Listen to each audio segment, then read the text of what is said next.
成田空港には羽田空港に着陸する Isang sobrang nakakagulat na balita mga kaibigan ang pumasok sa pagputok ng 2024. Ngayong January 1 pa lamang ay sunod-sunod na ang pangyayari na hindi inaasahan ng bansang Japan.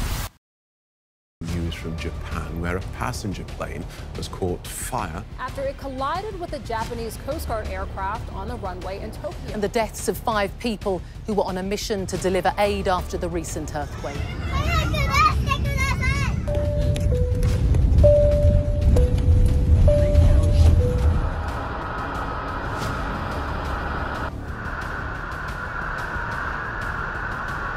Atin itong pag-usapan, mga kaibigan.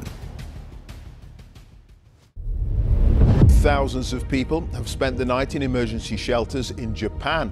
Isang sobrang napakalakas na earthquake ang tumama sa Japan na kumitil na hindi bababa sa 30 na katao sa lugar ng Ishikawa. Magnitude 7.6 ito na tumama malapit sa Noto Peninsula sa prefecture ng Ishikawa na nagbigay ng babala ng tsunami sa west coast ng Japan at maging sa neighboring areas ng South Korea. At binabanggit pa ng mga eksperto ay asahan daw ang mas marami pa na earthquake sa mga susunod na mga linggo.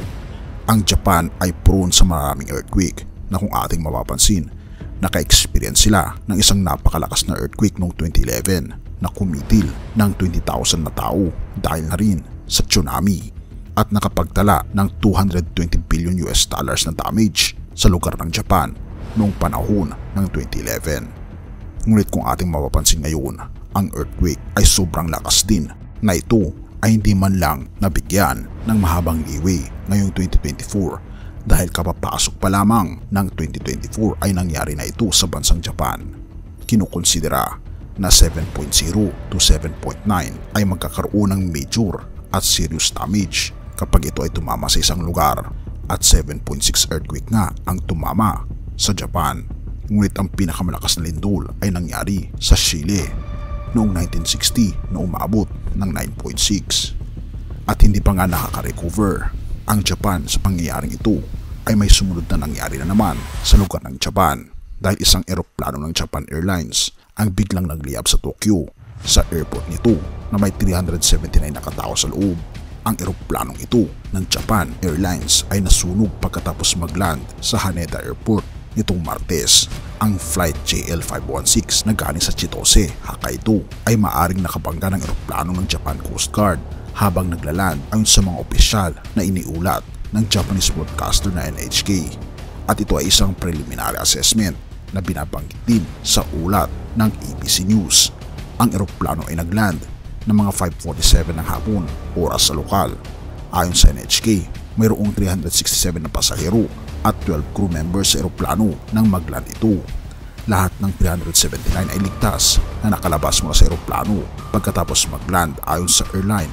Ayon pa rin sa NHK, 6 na tao ang sakay ng Coast Guard aircraft na nakatakdang lumipad papuntang Niigata, Japan para naman sa earthquake relief. Ayon sa mga opisyal na inuulat ng NHK, ang opisina ni Prime Minister Fumio Kishida ay nakilala ang Coast Guard aircraft bilang JA722A na nagsabi sa social media na 5 sa 6 na sakay ay namatay. Live na video mula sa airport, isang international hub sa labas ng Tokyo, ay nagpapakita ng mga bombero na nakikipaglaban sa apoy na sumakop sa fuselage ng eroplano. Higit sa 70 na firefighting vehicles ang rumusponde sa runway habang nag-aalab ang apoy. Ang sunog ay patuloy na nagliliyab mga 2 oras matapos ang paglanding. Ang eroplano ay isang Airbus A350 ayon sa flight tracker na FlightAware na kung ating mapapansin, kakatapos lamang ng earthquake ay nagatungan pa ito na isang madilubyo na pangyayari ng pag-crash ng mga eroplano sa Japan. Kaya nga naman makikita natin mga kaibigan, ang ating mundo ay lalong nagiging masama. Hindi natin alam kung kailan tayo magiging ligtas. Ngunit ang pangako ng ating Panginoong Diyos, ito ang magbibigay sa atin ng kapanatagan ng loob na harapin ang mas marami pang mga challenges ngayong 2024. Salmo 121 verse 7 to 8. Iingatan ka ng Panginoon sa anumang kapahamakan, pati ang buhay mo'y kanyang iingatan. Ang Panginoon ang mag-iingat sa iyo nasaan ka man, ngayon at magpakailanman.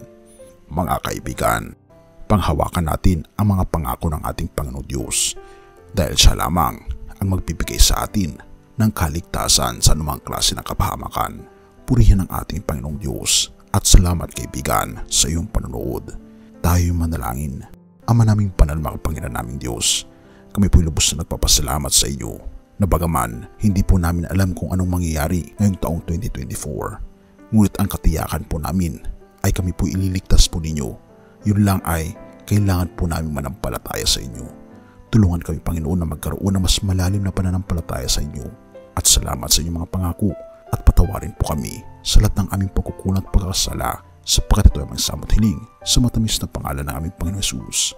Amen.